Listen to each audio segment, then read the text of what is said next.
Hello everyone. आज हम लोग गद्य संकलन के लेसन 7 क्या निराश हुआ जाए पाठ पर चलते हैं। इसके लेखक है हजारी प्रसाद द्विवेदी। हजारी प्रसाद द्विवेदी का जन्म 9 अगस्त 1907 में बलिया जिले में हुआ था। इनकी प्रारंभिक शिक्षा गांव में ही हुई और इन्होंने इंटर की परीक्षा और आचार्य की डिग्री ज्योतिषाचार्य से ली। इनके पिता बहुत बड़े ज्योतिषी थे। इसके बाद ये शांति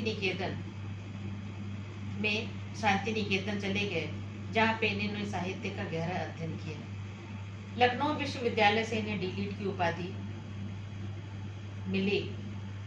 ये बड़े ही उदार व्यक्तित्व वाले इंसान थे। इन्होंने अपनी भाषा में खड़ी बोली का प्रयोग किया है। ये बहुत ही अच्छे आलोचक और निबंधकार रहे। इसके साथ ही साथ इन्होंने सूर्य, तुलसी और कबीर के जीवन पर बहुत से आलोचनात्मक निबंध लिखे हैं। क्या निराश हुआ जाए में इन्होंने ये संभावना व्यक्त की है कि क्या हम जो आजकल जितनी सारी चीज़ें सुनते हैं और पढ़ते हैं उसमें सच्चाई है। आखिर में कौन सी ऐसी बात है जिसके कारण लोगों का एक दूसरे के ऊपर विश्वास उठ गया है और कहीं ना कहीं मानवता जीवित है, जो कि हमें निराशा से बचाती है। इसके लिए उन्होंने इस निबंध में 2 उदाहरण भी दिए हैं। तो हम आइए शुरू करते हैं लेसन को। मेरा मन कभी कभी बैठ जाता है। समाचार पत्रों में ठगी, डकैती, चोरी, तस्करी और भ्रष्टाचार के समाचार भरे रहते हैं। आरोप प्रत्यारोप का कुछ ऐसा वातावरण बन गया है कि लगता है देश में कोई ईमानदार आदमी ही नहीं रह गया। हर व्यक्ति संदेह की दृष्टि से देखा जा रहा है। जो जितने ऊंचे पद पर है उनमें उतने ही अधिक दोष दिखाए जाते हैं। लेखक कहते हैं कि मेरा मन समाचार पत्र पढ़ करके ठगी, डकैती, चोरी और भ्रष्टाचार के जो समाचार हैं उनको पढ़ करके मेरा मन बैठा जाता है, क्योंकि सभी एक दूसरे के ऊपर आरोप प्रत्यारोप कर रहे हैं और देश का वातावरण ऐसा हो गया है कि लगता है कि ईमानदारी नाम की चीज़ ही नहीं रह गई। हर व्यक्ति एक दूसरे को शंकालु दृष्टि से देखता है। जो जितने ऊंचे पद पर है वो उतना ही अधिक आलोचनाओं के घेरे में है। एक बात एक बहुत बड़े आदमी ने मुझसे कहा कि सबसे ज्यादा सुखी वही है जो कुछ नहीं करता। जो कुछ भी करेगा उसमें लोग दोष खोजने लगेंगे, उनके सारे गुण भुला दिए जाएंगे और दोषों को बढ़ा चढ़ाकर दिखाए जाने लगेगा। अगर व्यक्ति यहाँ कुछ करना भी चाहता है तो उसके पीछे कुछ ना कुछ कारण बता करके उसके गुण को भी अवगुण के रूप में परिवर्तित कर दिया जाता है और उसे भी दोषी माना जाता है। बुरी कम है या बिल्कुल ही नहीं, स्थिति अगर ऐसी है तो निश्चित ही चिंता का विषय है। अगर संसार में बुरी व्यक्ति है ही नहीं तो ये चिंता का विषय है।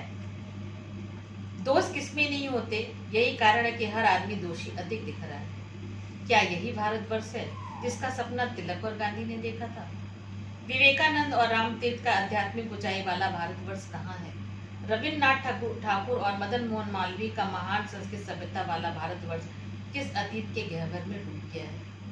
लेखक चिंतित हैं और वो ऐसे भारतवर्ष की कल्पना कर रहे हैं जहाँ पे इतने बड़े बड़े बुद्धिजीवी लोग, इतने बड़े बड़े विचारक, इतने बड़े बड़े महापुरुष हुए और उन्होंने तिलक और गांधी के बारे में बात की है। जिन्होंने, गांधी जी ने जैसे राम राज्य की कल्पना की थी, तिलक ने इतने बड़े बड़े महान भारत के स्वप्न देखे थे। विवेकानंद और रामतीर्थ के ने भारत को ऊंचाई पे लाने के लिए आजीवन प्रयास किया। रविन्द्रनाथ ठाकुर और मदन मोहन मालवीय ने भी भारत की सभ्यता और संस्कृति को बढ़ाने के लिए हमेशा प्रयास किया। पर ये भारतवर्ष किस गहराई में डूब गया, किस जगह डूब गया? क्या उन सारे लोगों के कुछ भी विचार हमारे भारतवर्ष के ऊपर नहीं है? आर्य और द्रविड़, हिंदू और मुसलमान, यूरोपियन और भारतीय आदर्शों की मिलन भूमि महामानव समुद्र क्या सूख गया है? उत्तर भारत से आने वाले आर्य भारत को 2 भाषाओं के आधार पर बांटा गया। द्रविड़ वो कहलाए जो दक्षिण भारत के थे और आर्य वो कहलाए जो उत्तर भारत से थे।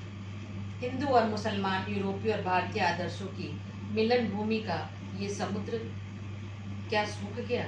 क्या ये जो इतना बड़ा मिलन का या रिश्ते निभाने का जो केंद्र था, क्या वह खत्म हो गया है? मेरा मन कहता है ऐसा नहीं हो सकता। हमारे महान मनुष्यों का सपना भारत है और रहेगा। ऊपर की सतह पर जितना भी कोलाहल उथल पुथल क्यों न दिखाई दे, नीचे शांत अचंचल गांधीर्य में अब भी भारत महान है, अनुकरणीय है। लेखक कहता है कि नहीं, जो हमारे विद्वानों ने भारत का स्वप्न देखा था वो कहीं ना कहीं सार्थक होगा और उसकी झलक कहीं ना कहीं होगी, उसका अंश कहीं ना कहीं बचा होगा। ऊपर से भले ही भारत कितना अशांत दिख रहा है, लेकिन अंदर कहीं ना कहीं अभी भी उसके अंदर शांत और गंभीरता है। और जो भारत को महान बनाता है और अनुकरणीय बनाता है, अर्थात अभी भी बहुत से लोग हैं जो भारत देश की संस्कृति और सभ्यता का अनुकरण करते हैं और उसका लोहा मानते हैं। यही सही है कि इन दिनों कुछ ऐसा माहौल बना है कि ईमानदारी से मेहनत करके जीविका चलाने वाले निरीह और भोले भाले श्रमजीवी पिस रहे हैं, झूठ और फरेब का रोजगार करने वाले फल फूल रहे हैं।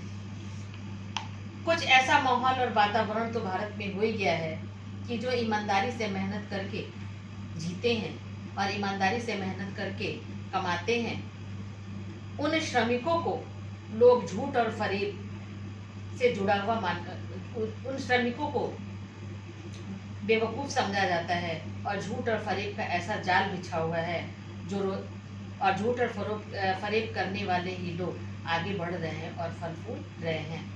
ईमानदारी को मूर्खता का पर्याय समझा जाता है और जो व्यक्ति ईमानदारी से कार्य कर रहा है उसे मूर्ख समझा जाता है। ये मूर्ख है, इसलिए इतने ईमानदारी से काम कर रहा है। सच्चाई केवल भीरू और बेबस लोगों में पड़ी हुई, और सच्चाई की बातें वही करता है जो कि बेबस है और लाचार है। निबंध का दूसरा पार्ट हम अपने अगले वीडियो में देंगे। धन्यवाद।